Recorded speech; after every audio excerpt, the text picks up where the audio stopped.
Saludos a todos y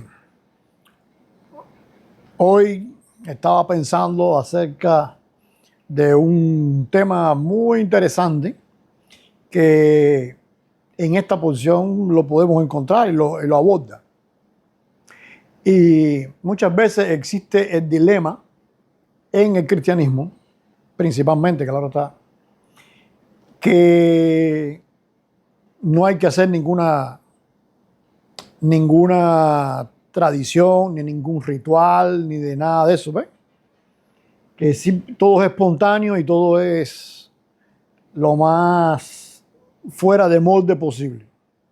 Claro, me refiero al cristianismo dentro del mundo protestante, porque en el mundo católico está lleno de rituales y en el mundo ortodoxo también está lleno de rituales. Es en el mundo evangélico y protestante donde aparece el tema de que nada se puede hacer como un ritual, nada que se puede repetir, que la ley terminó y toda esta cosa, ¿ves? Entonces, por eso usted llega, por ejemplo, a las iglesias evangélicas, sobre todo las iglesias hoy, mientras más, hay una tendencia a tratar de zafarse de lo denominacional. O sea, no pertenecemos a ninguna denominación y toda esa historia. Pero no pertenecemos a ninguna denominación como una especie de rechazo a todo lo que sea un molde, ¿ves? Entonces, por ejemplo, tú ves estas iglesias hoy en día que con los bombillitos guindando, que parece un estilo teatro, estilo cabaret, porque simplemente lo que quieren es romper el esquema de un púlpito, de algo que dé así como algo religioso, algo, ¿ves? Y esa tendencia, interesantemente, también tiene que ver con el posmodernismo que estamos viviendo hoy, donde la gente quiere romper esquemas, nada quiere hacerlo igual.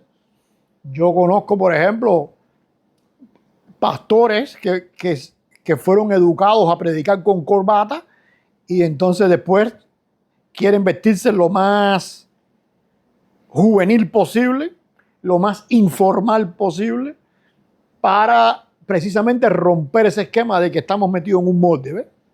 Ahora, eso ocurre en el mundo protestante y evangélico, en el mundo católico, que es mucho más grande que el protestante y el evangélico, y en el mundo ortodoxo, que también es grande, pues no ocurre así. Tú ves al cura con una sotana y tú ves que mantienen la misa y la estructura y todo eso, y si vas a orar la Ave María. Entonces, pero aún dentro del catolicismo, dentro de la ortodoxia, al igual que en el mundo protestante evangélico, hay un rechazo entonces a lo que venga del mundo judío.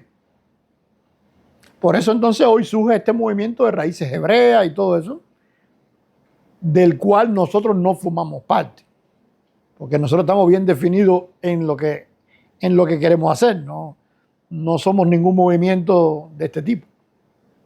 Ahora, cuando llegamos a este capítulo 3 de Primera de Corintios, vamos a ver lo claro que está todo arriba de la mesa.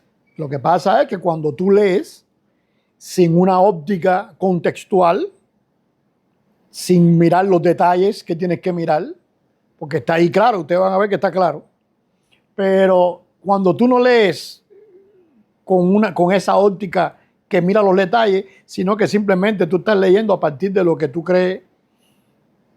Ahora estamos aquí en Miami, tú lees la Biblia como si la Biblia la escribieron en Miami. Es muy diferente a una persona que lea la Biblia en Cuba o en Nicaragua, que la lee como si la escribieron en Nicaragua. En una ocasión a mí me invitaron en una universidad, voy a decir el nombre, no importa porque tampoco los voy a humillar por eso, ¿no? Pero en la Universidad Warner Pacific, en Oregon, me invitaron a dar una serie de conferencias y la cátedra de teología me pidió que yo diera la perspectiva cubana acerca de Cristo. Entonces yo dije por dentro, bueno, fue Dios el que permitió que eso pasara, porque pedirme eso a mí implica otras cosas.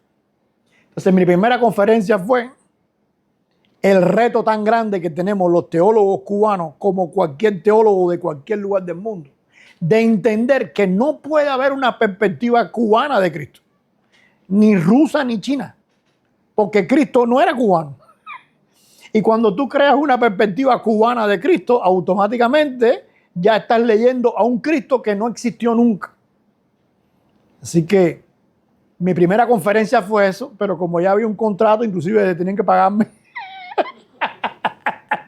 pues hubo que terminar las conferencias y tuve que terminar todo ese proceso. Pero había ese dilema.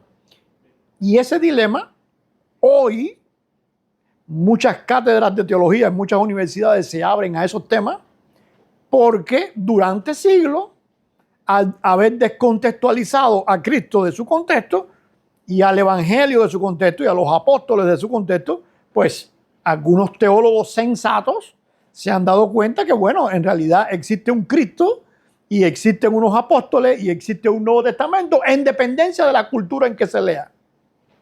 La única cosa que para mí es un reto, que sería lo contrario. O sea, ¿cómo yo logro que eso no ocurra? Ese es el reto. Así que cuando nosotros leemos la Biblia así, claro que tú no puedes ver los detalles que vamos a ver hoy, pero ustedes van a ver lo claro que está. Dice Pablo en 1 Corintios capítulo 11, verso 2, dice: os alabo, hermanos, porque en todos os acordáis de mí.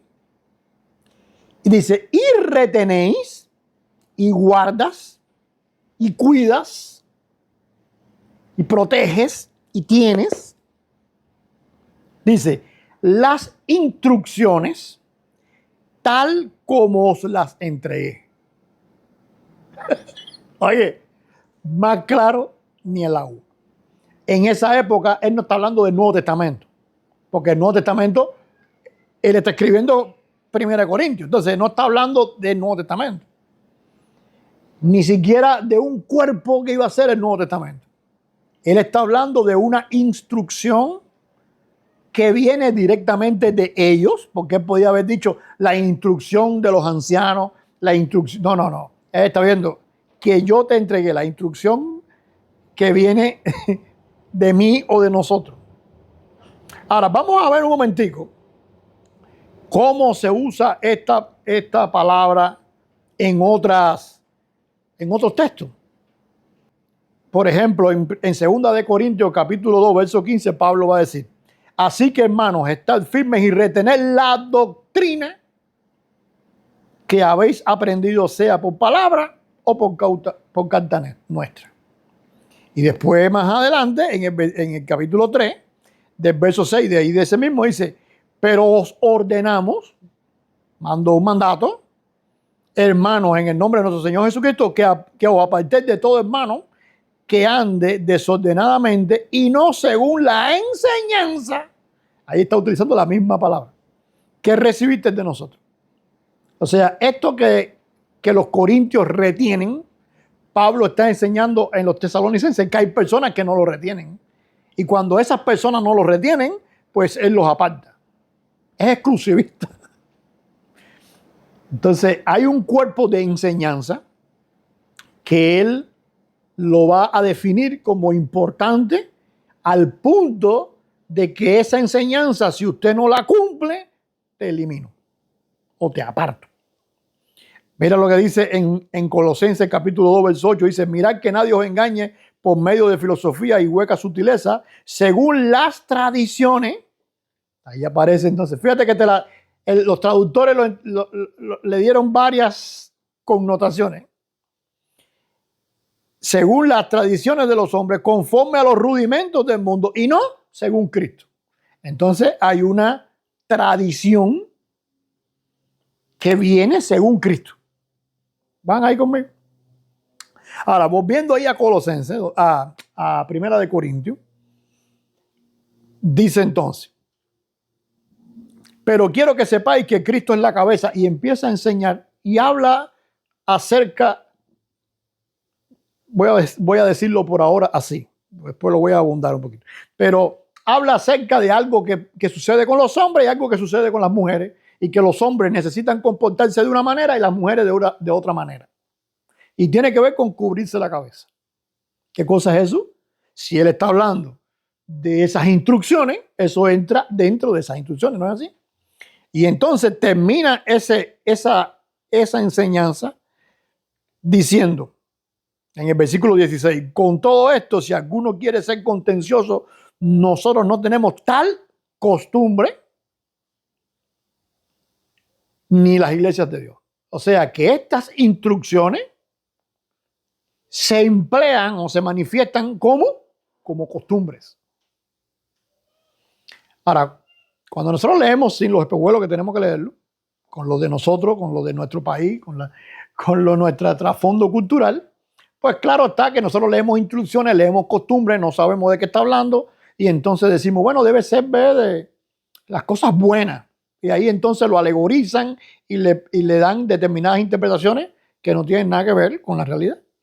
¿Por qué? Porque ¿a qué cosa Pablo, un judío criado a los pies de Gamaliel, le va a llamar instrucciones, costumbres?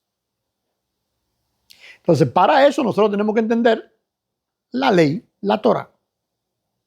Cuando nosotros entendemos la ley, vemos que en la ley están, pudiéramos decir, los 10 devarim, los 10 juramentos, las 10 palabras, que vienen siendo el aspecto general de todo.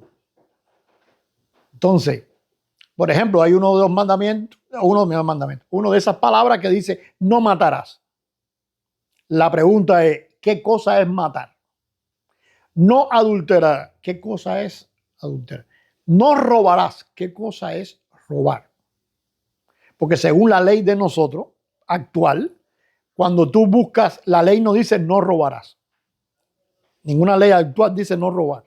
La ley actual dice no sustraigas, en este caso, en este otro caso. Todo eso es robar. Entonces, cuando dice la Biblia, no, la Torá dice no matarás, no te está dando detalle de qué cosa es no matar. Porque, por ejemplo, bueno, aunque ahí aparece la palabra asesinar, pero, por ejemplo, si tú vienes a un carro y hay una persona y lo arrollaste, se murió, pues por fin lo mataste, lo asesinaste, fue con intención, fue sin intención. Entonces, en determinados casos, alguien tiene que explicarte eso. Y para eso entonces vienen los mandamientos. Los mandamientos, ¿qué cosas son? 613, fíjate que ya no son 10, 613 detalles que van a encajar siempre dentro de esos 10. ¿Van ahí conmigo? Y cuando encajan dentro de esos 10, pues aparece toda una estructura. Ahora, dice entonces, guardar el día de reposo. Interesante, porque hoy en día la gente no quiere guardar el día de reposo, pero a la vez quiere que tú no mates. La ley dice no matarás, entonces no se puede matar, no se puede asesinar. Ok, pero también dice esa misma ley, unos puntos más arriba, guarda el día de reposo. No, pero eso era en la antigüedad. ¿Por qué? ¿Matar también no era en la antigüedad?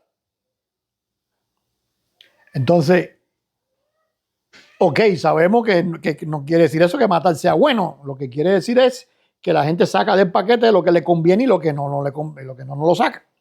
Porque no lo puedes sacar. O sea, tú no puedes sacar del paquete no matarás. No puedes. Pero entonces sí sacan guardar el día de reposo. Tú no puedes sacar del paquete no robar. Pero sí pudiera sacar del paquete lo que tiene que ver con la adoración a Dios. Entonces, ¿qué sacar y qué no sacar? Bueno, en el día de reposo, por ejemplo, guardarás el día de reposo. La pregunta sería, ¿qué cosa es guardar el día de reposo? No trabajar. ¿Qué cosa es no trabajar? Porque, por ejemplo, Eh, una vez, mira, te voy a poner un ejemplo. Una vez estaba yo predicando en una iglesia, aquí en los Estados Unidos, y yo explicaba acerca de eso del día de no trabajar, que es no recibir salario. Y cuando termino, un muchacho, un joven me llamó y me dijo, pastor, ¿cómo puede ser que alguien entonces, ustedes los pastores, tengan un salario? Si se supone que el día de reposo, tú no puedes tener salario. ¿Eh? Y entonces yo le dije, ese es el problema, que los pastores nunca enseñan de eso, porque no saben la realidad. 90%, siempre hay alguno que sí sabe, pero el 90% no sabe.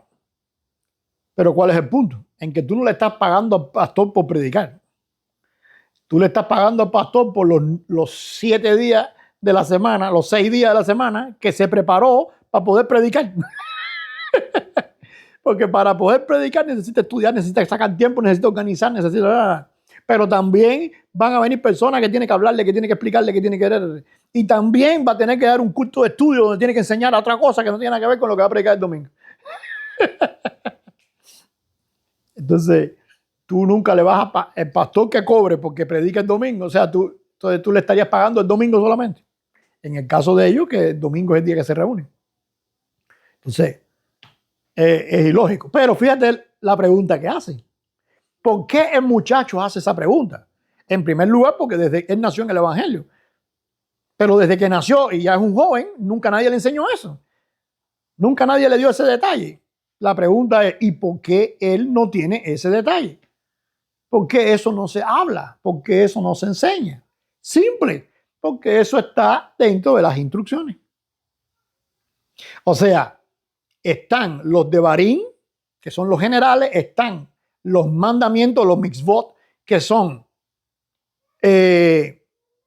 los 613 mandamientos, pero entonces viene lo que sería la alajá. ¿Qué cosa es la alajá? La alajá es la forma de comportarse. Alajá viene de andar, de caminar. Entonces es la forma de comportarse. O sea, ¿cómo yo guardo el Shabbat, el día de reposo? ¿Qué debo hacer yo?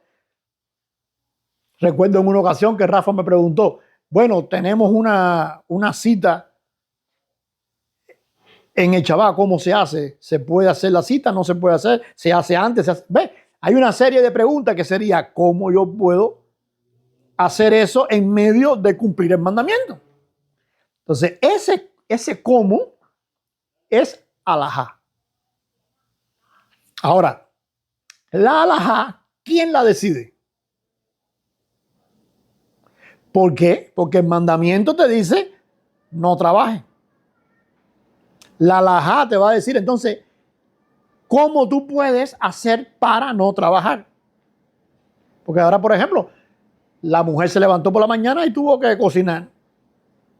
Vamos a poner la mujer que no prende fuego, porque considera que no se puede prender fuego, que no es lo que nosotros enseñamos, pero supongamos que la mujer considera que no puede encender fuego.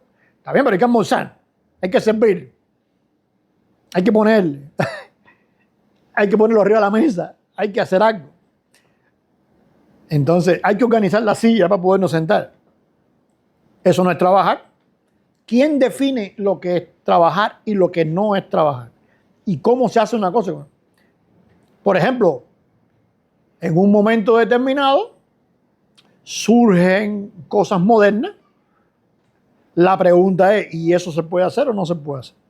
Como el cuento famoso que yo siempre hago de que estaba en una sinagoga ortodoxa, sefardita, y el rabino que sabía que aunque ellos me consideraban dentro del mundo sefardita como un sefardita, pero yo no era practicante de la religión ortodoxa.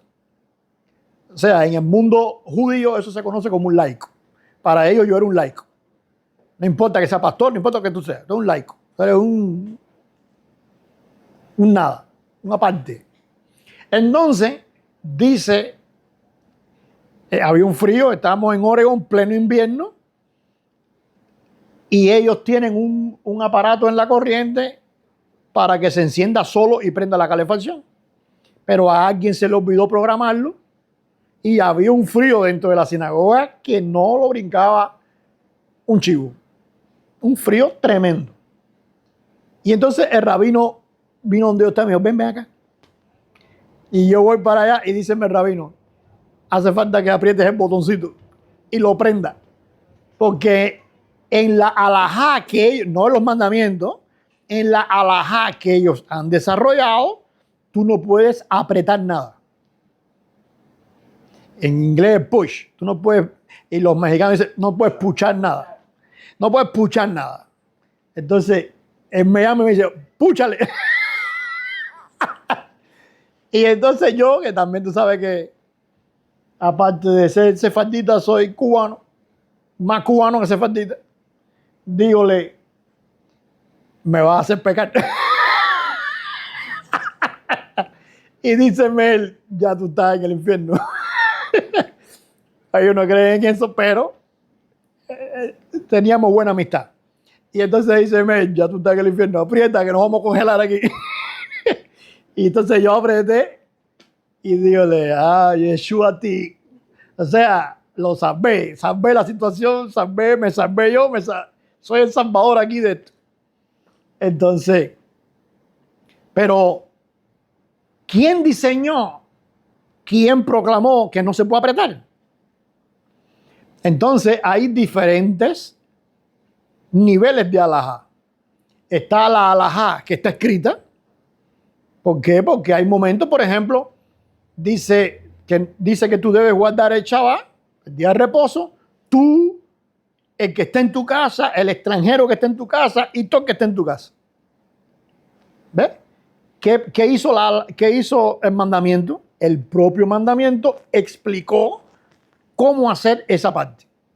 Así que hay mandamientos que establecen el mandato y a la vez traen parte de la alajá. Por eso se conoce como la alajá de Oraíta, que quiere decir la que está en la escritura, en la Torá. Y también viene entonces la alajá de Rabaná, que quiere decir la de los sabios, que es que se reúne un tribunal y dice, bueno, ante esta situación, ¿qué es lo que se debe hacer? Y establecen una alajá. Por ejemplo, cuando el Yom Kippur, o sea, la guerra de Yom Kippur, en el año, no me acuerdo el año 73, si mal no recuerdo, o algo así, o 76, bueno, pero por ahí atrás, algunos países árabes no, musulmanes, se pusieron de acuerdo y atacaron a Israel. Y lo hicieron, por eso la guerra se llama la guerra de Yom Kippur, porque la hicieron en la fiesta de Yom Kippur, que es el Shabbatón, o sea, el sábado de todos los sábados, el principal, el reposo más importante que tú tienes que hacer, que lleva ayuno inclusive, o sea, reposo hasta de comer. Y ellos, como saben que los judíos tenían esa fiesta, dijeron, este es el día perfecto para atacarlo porque están desprovistos. ¿Qué pasó entonces? Que los sabios se reunieron, después que terminó la guerra y que la ganaron y todo eso, se reunieron y dijeron, bueno, ¿se puede pelear una guerra en día de Shabbat? Y llegaron a la conclusión que sí se podía.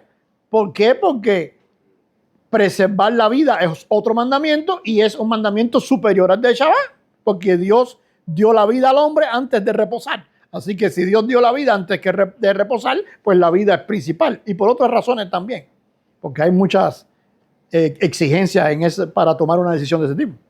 Pero bueno, resumido así corto, ellos decidieron que sí. Por eso que tú ves hoy que en Shabbat el ejército está fajado los tiros. Porque hay que preservar la vida. Y se va a un mandamiento por eso.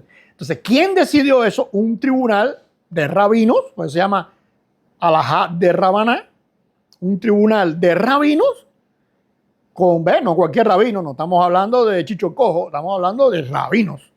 Entonces, deciden, en tiempos de Jesús, por ejemplo, eso lo decidía el Sanedrín.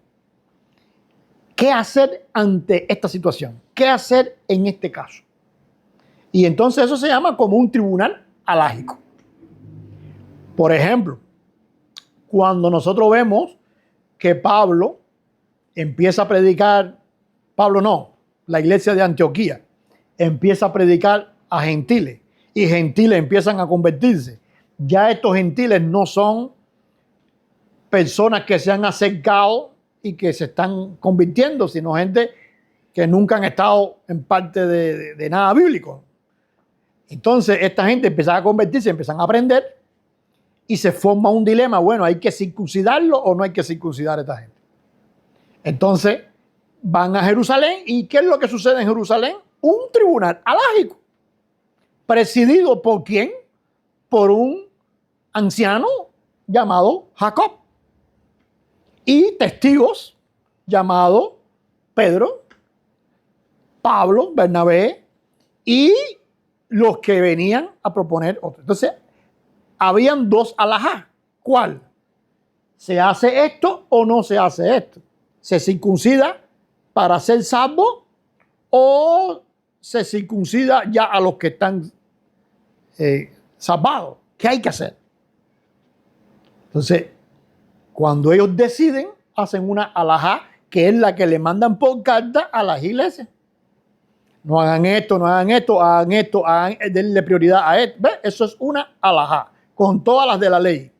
Claro, los teólogos, al no saber lo que yo estoy hablando, pues ellos dicen, no, se pusieron de acuerdo en una reunión, levantaron la mano, la mayoría más la minoría, y ganó, democracia.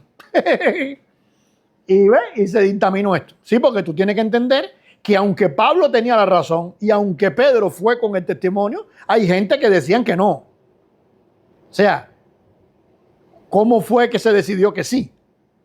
Bueno, eso se decide bajo reglas alágicas que hace ese tribunal. Y al final se decidió que no era necesario. Bueno, entonces, eso es un tribunal alágico. Son las personas que deciden eso. Hay cosas que tenemos que decidir, cómo se hace, cuándo se hace.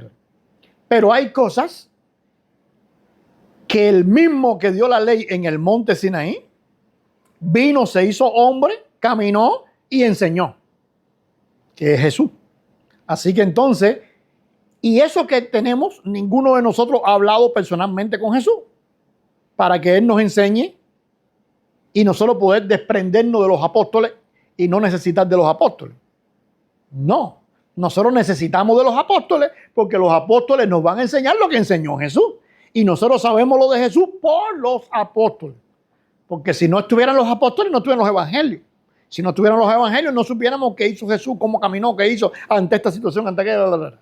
Entonces, esa enseñanza de Jesús que viene necesariamente a nosotros a través de los apóstoles, entonces es una alajá de Sheilaj, de los apóstoles. Pero esa alajá de los apóstoles es a la misma altura de la alajá de Oraíta que viene de la ley escrita, de la Torah. ¿Van ahí? Porque una va a ayudarte con la otra. No la elimina ni nada por el estilo, sino que la dice cómo hacerla ahora ante la nueva situación. Entonces, eso es a grandes rasgos, porque todavía hay mucho más desglose. A grandes rasgos, eso es lo que es la alajá. Entonces, cuando se dice instrucciones, como dice Pablo, cuando se dice la tradición, por ejemplo, Jesús, cuando Jesús dice, vosotros con vuestras tradiciones invalidan la ley de Dios, Jesús está utilizando una alajá que ellos conocen. ¿Cuál es? Tu tradición es alajá de Rabaná. Y lo que está escrito es alajá de Oraíta. Tú no puedes invalidar la de Oraíta porque la de Oraíta es la que viene de Dios. Y la alajá de Rabaná viene de ¿quién? De ustedes. Entonces dice, ustedes con vuestras alajá invalidan la alajá que viene de Dios. Los mandamientos. ¿Entienden hasta ahí? Entonces, siempre que tú ves que Pablo está enseñando eso, lo que está enseñando es acerca de alajá. Por eso es que en este texto, y todo el que sigue en Corintios, porque después Pablo, después de que vamos a hablar ahora, Pablo habla de cómo hacer la Pascua. ¿Cómo tú haces el ceder de Pesaj? El ceder Pesaj tú lo haces en función de una alajá. ¿Por qué hay un ceder? Porque hay 4 copas. ¿Por qué se come la matzá en tal momento y no se come en más cual momento? ¿Por qué las hierbas se mojan y no se mojan? ¿Por qué Jesús le dijo a Judas, moja aquí? Todo eso es parte de un seder que se formó porque hay una alajá que dice cómo hacerlo. Esa alajá se mantuvo en la tradición oral, siempre. ¿Por qué? Porque tú tienes lo escrito y la oral va a enseñar cómo hacer esas cosas. Pero los apóstoles que están trabajando con gente, muchos gentiles también, y judíos que están actualizando su alajá y tienen que aprender que la alajá de Oraíta es buena, es la importante, es la que hay que seguir. La de Rabaná se somete a la otra, no es que se elimina, se somete a la otra, y la que choque se quita. Pero también hay una alajá que viene de los apóstoles, que es el mismo, que es la voz del mismo que habló en el desierto, Sinaí. Así que entonces la alajá de los apóstoles y la alajá de Oraíta tienen un tipo de dinámica que hay que explicársela a la gente. Y por eso entonces los apóstoles van a escribir sobre esos temas. Pero, por ejemplo, los judíos, hasta el siglo III, en el mejor de los casos, porque eso también está en duda, yo pienso que sí, pero está en duda. Pero en el siglo III, los judíos, los rabinos, que sobrevivieron a la destrucción y a toda esta cosa, dijeron, bueno, esta tradición oral de la alajá hay que escribirla. Y por eso existe un libro, o bueno, toda una serie de libros que se llama, una colección, podríamos decir, que se llama el Talmud.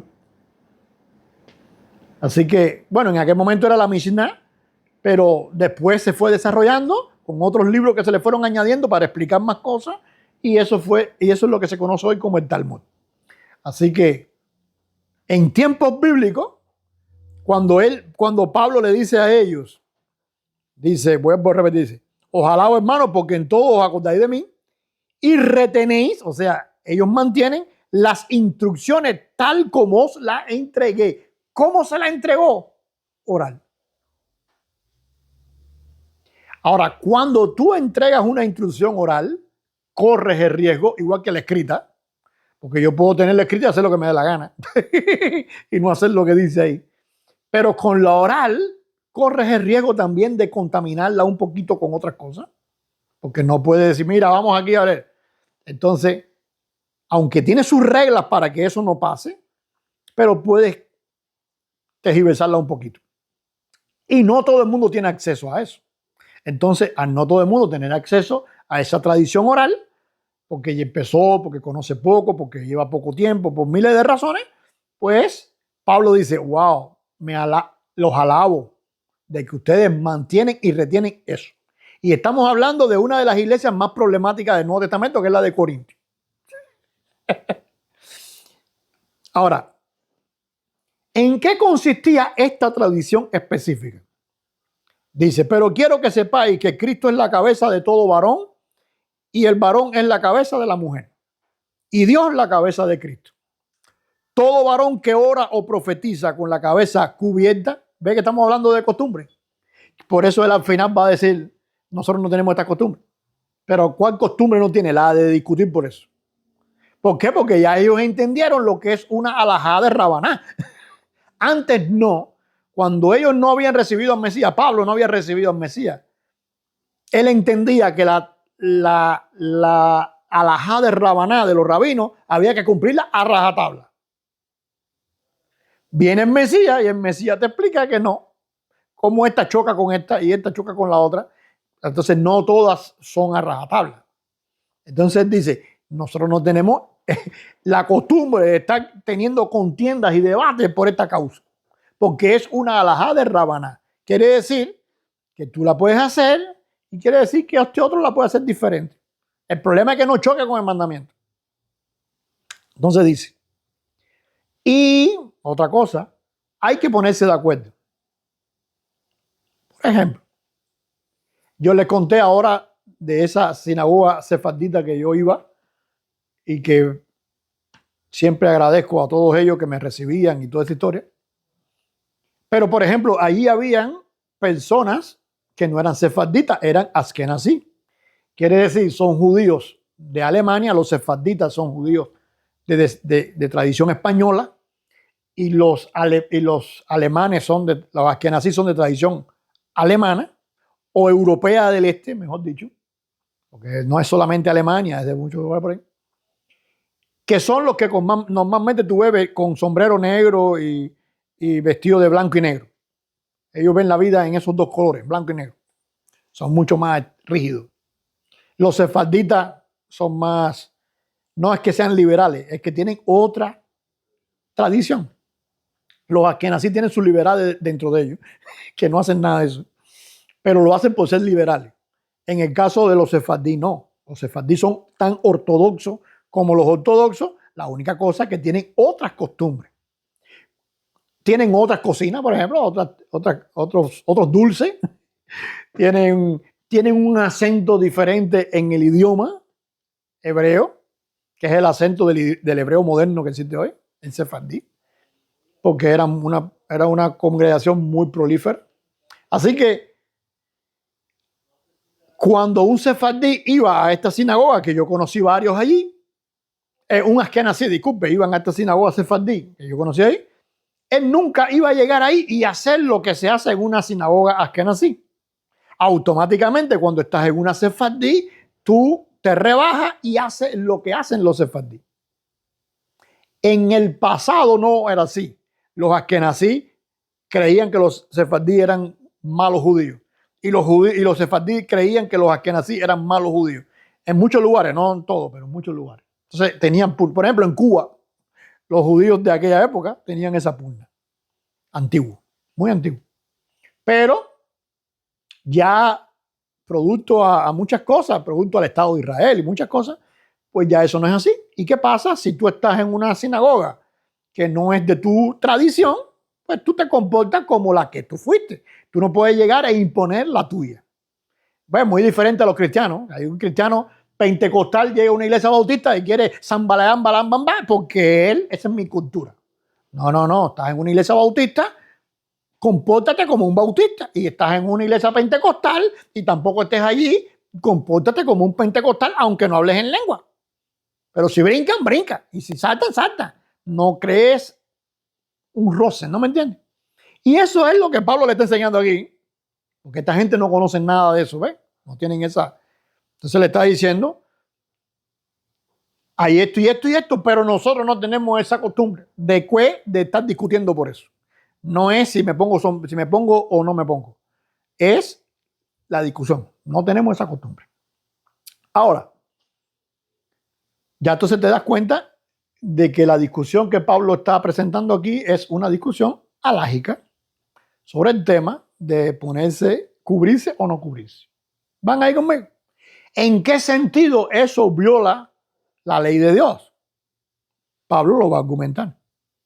Pero si no tiene ningún razonamiento lógico que choque con la ley, entonces no. Si lo tiene, hay que revisarlo. Y ahí es donde viene lo que se conoce como el debate alágico. Ahora, este texto es muy mal interpretado igualmente por los cristianos, por los teólogos, por los judíos no, porque los judíos no estudian esto, pero por los teólogos cristianos sí, porque no entienden, no se ubican. Ahora, lo primero que tenemos que entender es que dice, pero quiero que sepáis que Cristo es la cabeza de todo varón y el varón es la cabeza de la mujer. ¿Están ahí conmigo? ¿De qué varón está hablando? Es el primer punto que tenemos que entender. No está hablando del macho. La traducción varón ahí a mí no me gusta.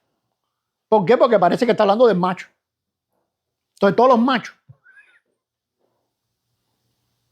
Y entonces todas las mujeres. Sí, pero espérate, tú eres una mujer que no se ha casado. ¿Quién es la cabeza de ella? Bueno, ahí está hablando de un hombre casado. No está hablando de todos los hombres.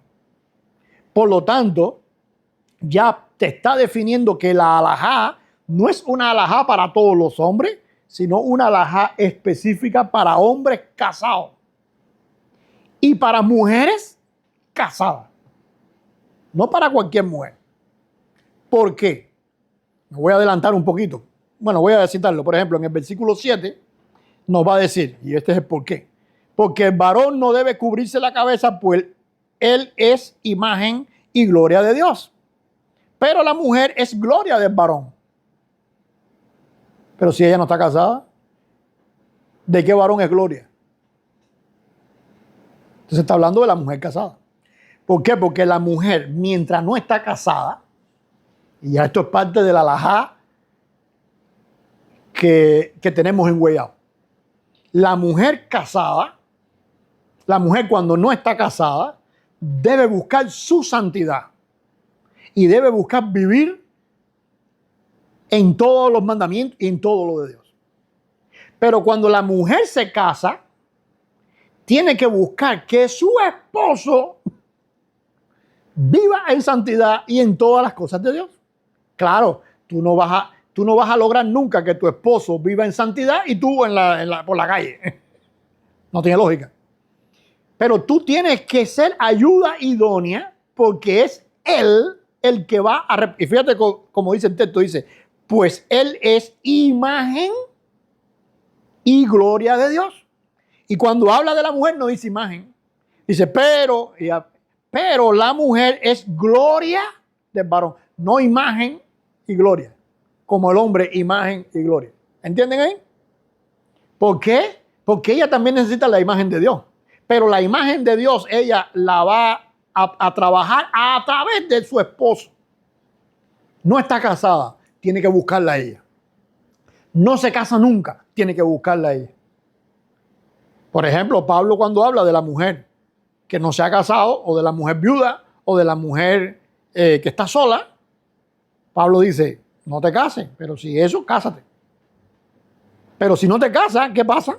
Esto que está diciendo aquí. O sea, si no te casas, tú tienes que buscar. Ahora, ¿es más difícil para la mujer? Sí. Bueno, de igual forma es más difícil para el hombre vivir en santidad casado que sin casarse. ¿Y por qué? Porque como es más difícil para los dos vivir en santidad una vez que se casan, pues entonces, ¿qué Dios diseñó? Simple, que ella entonces se esfuerce por él. Y en la medida en que él es imagen de Dios, ella adquiere esa imagen también. ¿Ya entienden la cosa? Entonces, fíjate cómo Pablo, de una forma tan sencilla, establece una alajá importante y la causa de la alajá.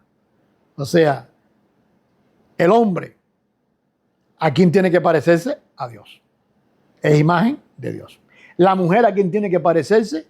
A Dios. Porque es imagen de Dios. Pero cuando se casan, entonces ella, en vez de ser tropiezo para él, se va a esforzar para que él viva en santidad. Entonces, en la medida en que el hombre se santifica y se parece más a Dios, la mujer también, y juntos, entonces una sola carne, ¿ves? Juntos se complementan. Ya no hay la historia. Ahora, después que ya vimos eso, vamos a volverlo a leer para que ahora tú le agarres el quid a la cosa. Parece que no es tan difícil. Dice, pero quiero que sepáis que Cristo es la cabeza de todo varón. Y el varón, bueno, la palabra ahí es varón casado, vamos a decirlo así. Lo voy a leer así para que sea más fácil entender. Pero quiero que sepas que Cristo es la cabeza de todo varón casado. Y el varón casado es la cabeza de la mujer casada. Y Dios la cabeza de Cristo. ¿Ve qué fácil? Todo varón, hay palabras, se pudieran utilizar dos palabras griegas para decir varón y referirse no al hombre casado. Pero esta que utiliza ahí es específicamente para un hombre casado. Por eso es que lo leemos así. Todo varón casado que ora o profetiza, fíjate que no es que ande con la cabeza cubierta, no, que ora o profetiza. Son cosas específicas. Con la cabeza cubierta, afrenta a su cabeza. Ahora, si antes dijo que Cristo es la cabeza del varón, ¿a quién tú estás afrentando? A Cristo. No es tu cabeza que se afrenta, es a Cristo. Pero toda mujer que ora o profetiza con la cabeza descubierta, diferente al hombre, afrenta su cabeza. ¿Quién es su cabeza? El hombre, porque ella es casada.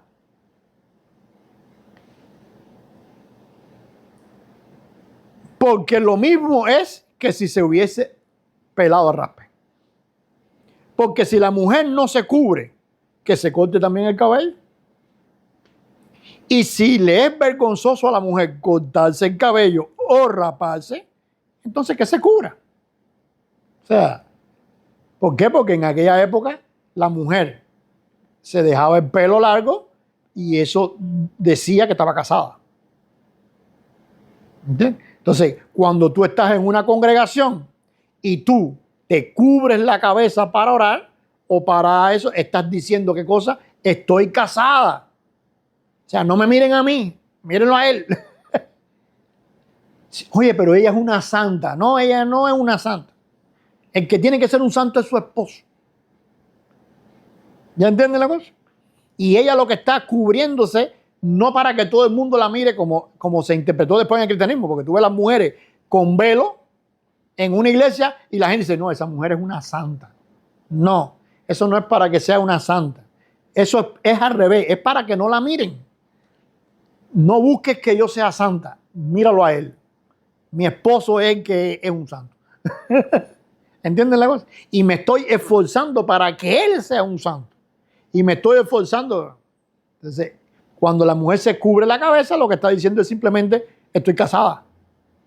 Y tampoco es, no me mires mi cuerpo, como diríamos en Cuba, no me vacile, porque yo estoy casada y mi marido se pone bravo. No. O yo nada más que tengo ojos para mi marido. No, eso no tiene nada que ver con eso. Estamos hablando de santidad. O sea, no miren mi comportamiento, porque mi comportamiento está en función de mi esposa. O sea, por eso es que tenemos la mujer virtuosa, ¿quién la hallará? Porque su estima sobrepasa la de las piedras preciosas. Dice, el corazón de su marido. ¿Por qué habla entonces del corazón de su marido? Porque la gloria de ella está en su marido, no en ella misma, la casada. Dice entonces, porque si la mujer no se cubre, que se corte también el cabello. Y si le es vergonzoso a la mujer cortarse el cabello o raparse, que se cubra. Porque el varón no debe cubrirse la cabeza, pues él es la imagen de la gloria, la imagen y gloria de Dios. ¿Ves? El texto que leímos ahorita. Porque el varón no procede de la mujer, sino la mujer del varón. Y tampoco el varón fue creado por causa de la mujer, sino la mujer por causa del varón. Por lo cual la mujer debe tener señal de autoridad sobre su cabeza. O sea, yo tengo una persona que es la autoridad mía y ese es el que tiene que ser santo. ¿Por qué? Porque si tu esposo toma decisiones malas, te afecta a la mujer. ¿No es así? Ah, ella no está en santidad. Ella se fue para una, ¿cómo se llama? Una fiesta de borrachera con el marido, pero ella es cristiana. Entonces hay pastores inclusive que le dicen a la mujer, no, si tu esposo hace eso, tú no puedes ir con él. Es su esposo que está mal. Pues ella. Y ella tiene que esforzarse para que él viva en santidad. ¿Cómo se va a esforzar para que él viva en santidad? Bueno, siéntate y habla con él. Oye, esposo mío, mira, si vamos acá, eso a ti te hace daño, eso ensucia tu nombre. No es de ella, porque de ella depende de él. Entonces dice, por lo cual la mujer debe tener señal de autoridad sobre su cabeza, por causa de los ángeles, de los mensajeros. Pero en el Señor ni el varón es sin la mujer, ni la mujer sin el varón. O sea, varón casado y la mujer casada. Cuando están los dos casados, son inseparables. ¿Por qué? Porque el testimonio de uno depende del otro. Dice, porque así como la mujer procede del varón, también el varón nace de la mujer, pero todos proceden de Dios. juzgad vosotros mismos. ¿Es propio que la mujer ore a Dios sin cubrirse la cabeza? O sea, si hay un varón, o sea, ¿cómo ella va a orar a Dios una cosa que su esposo no está en armonía con eso? O sea, tú vas a orar a Dios en función de tu esposo, de lo que han hecho los dos, de lo que planificaron, de las batallas que estamos luchando, de los deseos que tenemos, de los sueños que tenemos. Pero imagínate tú que tu esposo esté orando para tal cosa y tú estés orando para lo contrario de lo de tu esposo. Yo conocí una pastora, bueno, pastora no, una esposa de pastor y un pastor que se divorciaron. No llegaron a divorciarse porque entonces él no quería divorciarse porque era, la Biblia dice que no te divorcies, entonces no me voy a divorciar y toda esa historia. Pero estaban fajados, estaban peleados. Y tú sabes qué pasó, que había un culto en la iglesia y ella entonces invitaba a sus amigas y hacía un culto arriba. Entonces había un culto y un contraculto. Y ella iba a otra iglesia y él iba a esta iglesia. Oye tú, dices, pero ¿qué cosa es? Eran dos pastores que le llaman. Pero ¿y esto qué cosa es? Porque todo eso pasa. Todo eso puede pasar. ¿Cómo eso no pasa? Simple, que haya una alhaja que te diga, mira, si tu esposo está mal, tú estás mal. Entonces tú tienes que esforzarte para que tu esposo esté bien. No es que tú estés criticando a tu esposo y fajándote con tu esposo. No, es que tú tienes que esforzarte para que esté bien, para que se acerque a Dios y ser instrumento para que se acerque, no para que se aleje. ¿Entiendes la cosa? Entonces, Pablo lo que está diciendo es, a la vez que te casaste, esta otra historia, no es como cuando tú estabas solo o sola, que tú eras tú con Dios. Ahora te casaste y no es tú con Dios, es nosotros con Dios. Lo mismo sucede con el varón. O sea, si tú eres el esposo de ella y tú quieres, y Cristo es tu cabeza y tú quieres hacer lo que hace Cristo, bueno, tú tienes que lograr que tu esposa te ayude y te apoye, porque si tu esposa no te ayuda y te apoya, se van por otro camino. ¿Entiendes? Dice, andarán dos juntos si antes no se ponen de acuerdo. Dice Amós 3:3. Entonces dice Pablo, juzgad por vosotros mismos. Es propio que la mujer ore a Dios sin cubrirse la cabeza. La naturaleza misma nos os enseña que al varón casado le es deshonroso dejarse crecer el cabello. Claro, porque si él se dejaba crecer el cabello, pues tú estás casado. ¿Con qué tú estás? ¿Qué tipo de varón tú eres? Dice, por el contrario, a la mujer casada dejarse crecer el cabello le es honroso, porque en lugar de velo le es dado el cabello. Entonces, tienes que cubrirte. Bueno, si tienes el cabello largo, no necesitas ni siquiera cubrirte. Ya por naturaleza tienes el cabello largo. Y entonces es cuando Pablo dice, con todo eso, si alguno quiere ser contencioso, si alguno quiere discutir, nosotros no tenemos tal costumbre. No la anterior, porque la anterior él le explicó cómo no lo va a tener. Esa es su costumbre. Esa es la costumbre de Pablo. Y es lo que él les enseñó que ellos tienen que retener. Ahora dice, pero si ustedes quieren ahora debatir por eso y fajarse por eso, esa no es mi alhaja. O sea, a mí no me interesa discutir con ustedes ese tema. Yo les presento la alhaja. La alhaja es esta. La hace. Eso es un problema tuyo. ¿Entiendes? Así que esta porción, y es lo que yo siempre hablo de todas las porciones. Tú tienes que, cuando leas las porciones, no concentrarse en que las porciones tratan un tema específico, sino que en las porciones tú puedes encontrar de muchos temas. Tú simplemente tienes que los textos que hay en la porción, leerlo e ir ahí, desmembrarlo poquitico a poquitico y sacarle a ese texto lo que tú más te nutra. A lo mejor un solo versículo de toda la porción en ese año te impactó. No te preocupes, dentro de 3 años tú vuelves a la porción y vendrá otro texto. ¿Por qué? Porque ya las porciones para toda la vida. Y vas a estar exprimiendo cada porción siempre. Así que bueno, que Dios les bendiga y que esta alajá, el tema de la alajá les sirva de aclaración y también el texto les sirva de entendimiento. Amén.